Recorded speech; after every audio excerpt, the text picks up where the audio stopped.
सब देखने और सुनने वालों की खिदमत में मोहब्बत भरा सलाम। नाज़रीन, चलेंगे पाकिस्तान, हमारे ब्यूरो चीफ है वहाँ पे और पूछते हैं वहाँ क्या चल रहा है। बलूचिस्तान से भी कुछ खबरें अच्छी नहीं आ रही। आज शहबाज शरीफ ने कोई प्रोग्राम रखा हुआ था, वो भी छोड़ना पड़ा। सर, क्या हालात चल रहे हैं पाकिस्तान में? जी बिल्कुल। जी आज सबसे बड़ा ये जो प्रोग्राम था वो इस्लामाबाद में था, जिसमें आर्मी चीफ को इनवाइट किया गया था फील्ड मार्शल के ओहदे पर तरक्की देने के लिए। जी। लेकिन सुबह बलूचिस्तान के इलाके खुजदार में जो बच्चों की बस है उसके ऊपर दहशतगर्दों ने हमला कर दिया, जिसकी वजह से 3 बच्चियों समेत 5 अफराद जो है वो शहीद हो गए। और उसकी वजह से फिर ये प्रोग्राम रोकना पड़ा। और आज एक शाम को 6 बजे एमरजेंसी एक मीटिंग भी रखी गई है, जिसके अंदर वजीर आजम मियां शहबाज शरीफ और आर्मी चीफ जो है वो कोयटा जाएंगे। तो बलोचिस्तान जाके वहां पर मुल्क की जो ये दहशतगर्दी के खिलाफ जो इकदाम है उसके ऊपर उनसे ब्रीफिंग दी जाएगी। तो ये जो वाकया हुआ था ये सुबह जो है वो बस से इसके अंदर तकरीबन स्कूल की बच्चियां और बच्चे मौजूद थे। तो 3 बच्चियां जो है वो जो है सानिया, हफ्सा और ईशा, जो 6वीं 6वीं और 7वीं और 10वीं क्लास में पढ़ती थी वो, और साथ 5 अफराद जो है ये मौका पर ही शहीद हो गए। और तकरीबन कोई 37 के करीब जो बच्ची है वो शदीद जख्मी है, जिनको CMH और बाकी जगहों के ऊपर जो है वो दाखिल करवाया गया है। और उनके मतलब जो है वो आर्मी चीफ ने भी और वज़ीर आज़म ने बताया है कि इनके मतलब जो है वो स्पेशल इनको तवज्जो दी जाए और हम भी इनसे आके मुलाकात करते हैं। अच्छा, ये बताइए, ये कौन करवा रहा है हमले? कोई पता चला किसी ने इस हमले की जिम्मेदारी कबूल की? जी बिल्कुल। ISPR ने इस बात की तस्दीक की है कि ये इंडिया के स्पॉन्सर्ड जो है उन लोगों ने जो जो ये चंद रोज पहले जो पाकिस्तान और इंडिया की जंग हुई है, जिसके अंदर जो बुनियादन मखसूस जो कार्रवाई की गई थी, ऑपरेशन किया गया, तो उसके खिलाफ जो है उनकी ये कार्रवाइयाँ थी। और इसकी वजह से वो बलोचिस्तान के अंदर मुख्तलिफ तरीकों से जो है वो फौज के ऊपर और आम आवाम के ऊपर हमले कर रहे हैं, ताकि वो यहाँ पर नक्शे अमल की सिचुएशन पैदा कर सके। और बलोचिस्तान के अंदर जो है इंडिया बराह रास्त मुलव्वस है। ISPR ने इस बात की तस्दीक कर दी है कि इस जो हमला है बस के ऊपर, जिसके ऊपर दहशतगर्दों का हमला किया गया, जो खुदकश हमला था, इसके पीछे भी भारत मुलव्वस है और इसकी प्लानिंग भी जो है वो भारत में की गई है। सर, एक ट्रेन हादसा भी हुआ है, जरा बताइए हमारे देखने वालों को। जी, फैसलाबाद का एक इलाका है साइयावाला चक झुमरा के पास नवाही गांव है। तो शालीमार एक्सप्रेस ट्रेन जो कि कराची से लाहौर की तरफ आ रही थी, तो वहां पर जो इनका एक आउटर जो है वो फाटक था, वहां पर एक ट्रैक्टर ट्रॉली थी जिसके ऊपर ईंटें वगैरह जो थी वो लदी हुई थी, तो वो वहां पर फंस गई। तो ड्राइवर ने जो है वो रेलवे को काम को कहा करने की बजाय आगे से ट्रैक्टर को खोलना है, और खोल के तो वो वहां से फरार हो गया था। और ट्रेन जो है वो बड़ी स्पीड से आ रही थी, तो वो जाके उस ट्रॉली के साथ जा टकराई है, जिसकी वजह से जो है इंजन समेत 10 बोगियां पटरी से उतर गई। और इसके बाद तकरीबन कोई 12 से 13 अफराद की इतलात मिली थी कि जो कि जख्मी है, जिनको करीब के अस्पतालों में दाखिल करवा दिया गया था। और इसी वजह से फैसलाबाद, लाहौर, वजीराबाद जो तमाम जो ये 3 सर्कल है, इसके अंदर की जो ट्रैफिक थी वो बंद हो चुकी थी, क्योंकि ट्रेन जो है पटरी डिरेल होने की वजह से जो है वो साइड पे गिर गई थी, इसलिए ट्रैफिक जो है वो बंद हो चुकी। लाहौर से भी कुछ इतला ठीक नहीं मिल रही, क्या हुआ लाहौर में?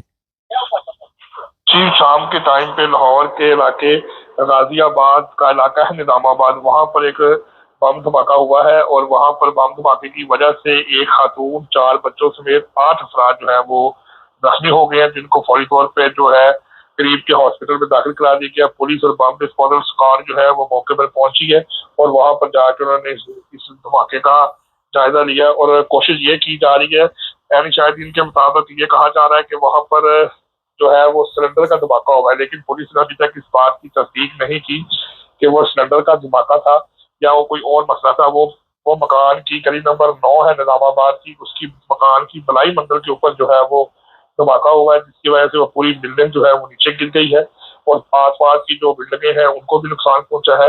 तो पुलिस अभी तक जो है बॉम्बे फॉरेस्ट स्क्वाड जो है वो अभी तक इस बात का जायजा ले रहे हैं कि क्या ये वाकई ही सिलेंडर का धमाका था या ये कोई और था।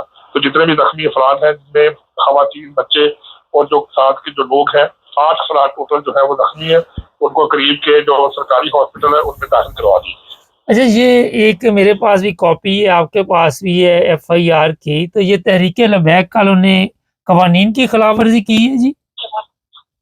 जी बिल्कुल। ये जो FIR है ये आज से कुछ अर्सा पहले ये एक आज से कुछ अर्सा पहले जो है ये तरीके जो लबैक TLP है भाटा वाला का इलाका है, वहां पर जिला सरगोदा तो वहां पर उन्होंने जो है वो कादियानी इबादतगाह के मतलब भी दरखास्त दी थी और ये लोग जो शरीय इस्लाम की खिलाफ वर्जी कर रहे हैं। तो ये जो दरखास्त है, ये जो एप्लीकेशन, ये जो मुकदमा दर्ज हुआ है, ये 480/25 थाना बादशाहवाला जिला सरगोदा, ये TLP की क़यादत के खिलाफ हुआ है। और इसके अंदर जो दफात लगाई गई है वो 341, 188 और लाउड स्पीकर एक्ट के मतलब जो दरखास्त है 1960 क्लॉज 16 के मतलब है कि इन लोगों के ऊपर जो इनके सरकर्दा लीडर थे उन लोगों के ऊपर ये दफा लगाई गई है कि इसके अंदर जो इनके TLP की क़यादत है, अमीर है या जो इनके उलमा कराम है, उनके ऊपर पाबंदी लगी हुई थी कि GCO की तरफ से कि ये लोग किसी भी जगह के ऊपर खिताब नहीं कर सकते या किसी भी जगह के ऊपर खड़े होकर जलसा या खत्म नबूवत कॉन्फ्रेंस नहीं कर सकते। लेकिन इन लोगों ने खत्म नबूवत कॉन्फ्रेंस की और उसकी वजह से ये जो खत्म नबूवत कॉन्फ्रेंस है, ये 15 तारीख को, 15 मई वाले दिन ये जो है ये वाकया हुई थी। और उसके बाद फिर ये पुलिस ने जो है नोटिस लिया इसके ऊपर और फिर उन्होंने TLP की क़यादत के खिलाफ जो है FIR दर्ज करके तो उनके मतलब जो है वो अब कोशिश ये की जा रही कि जिनके नाम इस FIR में लिखे गए हैं तो उनके मतलब अब गिरफ्तारी में ला के उनको जो है वो चालान उनका पेश किया जाए।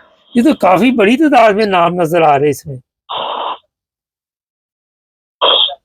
जी तकरीबन इसमें 32 के करीब नाम, जी इसमें 32 के करीब नाम है जिनके बाई नेम जो है वो FIR की गई है। तो इन 32 अफराद के साथ जो बाद में उन्होंने जो 32 अफराद है ये तो वो है जिनको लिख लिया, इसके अलावा उन्होंने लिख दिया कि 50 से 55 नामालूम अफराद, यानी कि जो 50-55 इसके अलावा है तो तकरीबन ये करीब 100 के करीब अफराद बन जाते हैं जिनके खिलाफ ये FIR की गई। उसमें से 30 के करीब जो है वो नामजद है और बाकी जितने भी है 70 के करीब वो नामालूम है।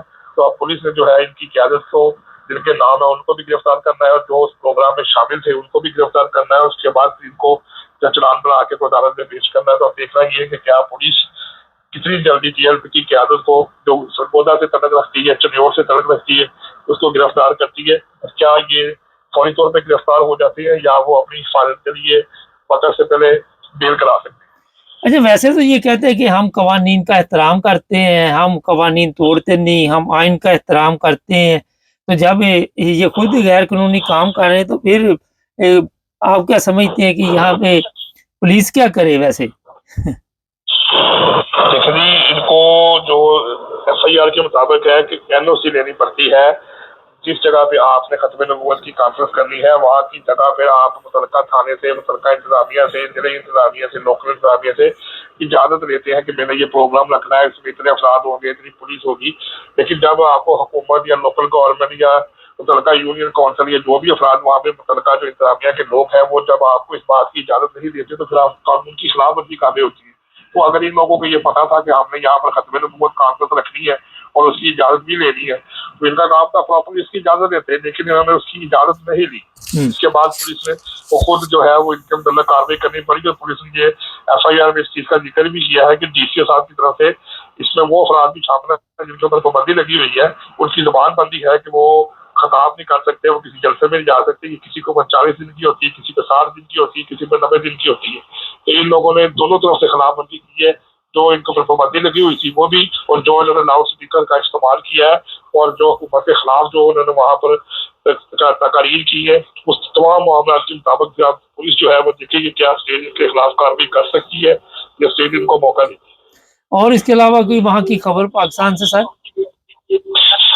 जी लाहौर की एक और बड़ी अहम खबर थी, वो भी आपको मैं बताता चलूं कि लाहौर के केनाल रोड के ऊपर डॉक्टर्स हॉस्पिटल के सामने एक तेज रफ्तार कार जिसमें 3 नौजवान जिनकी उम्र 16 साल, 17 साल और तकरीबन कोई 18 साल के करीब है, 3 नौजवान थे, तेज रफ्तारी से गाड़ी चला रहे थे और गाड़ी चलाते चलाते वो गाड़ी बेकाबू होकर डॉक्टर्स अस्पताल के बिल्कुल सामने नहर में जा गिरी, जिससे तीनों नौजवान मौके पे जा बाहर हो गए और तीनों नौजवान थे और नेस्पात सोसाइटी के पास उनकी रहाइश थी। तो उसके बाद पुलिस ने जो मौके पे पहुंच के उनकी गाड़ी को बाहर निकाला और उसके बाद उनकी लाशों को वहां से निकाल के तो जिला हॉस्पिटल में वहां पर जो है वो उनको लेकर गए हैं पोस्टमार्टम के लिए ताकि ये पता लग सके कि उनके जो है वो वजह क्या बनी है। लेकिन 12 तेज रफ्तारी के बाद 3 नौजवान जो थे वो जो है वो जाँ बहक हो गए। तो ये लाहौर के अंदर एक बम धमाका था और एक ये वाकया था, ये तो आज अहम वाकया तो वो आपको बता दिया। बहुत शुक्रिया सर। ये तो जी हमारे ब्यूरो चीफ। अच्छा, ये तहरीक लबैक वाले जो है बड़े नारे लगाते हैं कि हम कवानीन के पाबंद हैं, हम गैर आइनी काम नहीं करते। और फिर खुद देखें 32 के करीब लोगों के खिलाफ एफआईआर है, चिन्योट और सरगोदा के लोग हैं। और ये वहाँ पे कोई ख़त्म नबूवत कॉन्फ्रेंस में कोई तबलीग नहीं कर रहे थे, बल्कि गवर्नमेंट के ख़िलाफ़, मौजूदा हुकूमत के ख़िलाफ़ तकरीरें कर रहे थे। एफआईआर में ये दर्ज है, हम कोशिश करेंगे कॉपी ऊपर लगा दें। नाज़रीन, पिछले दिनों मेरे एक बहुत ही करीबी जानने वाले दोस्त हैं, उनके भी एक अज़ीज़ थे, वो भी इसी तरह गाड़ी उनकी भी नहर में जा गिरी और काफ़ी यंग उम्र में बेचारे ज़िंदगी से चले गए। पता नहीं इतने हादसात वहाँ पाकिस्तान में भी होते हैं, एहतियात करनी चाहिए। चैनल को सब्सक्राइब कर लें, जुड़े रहें हमारे साथ।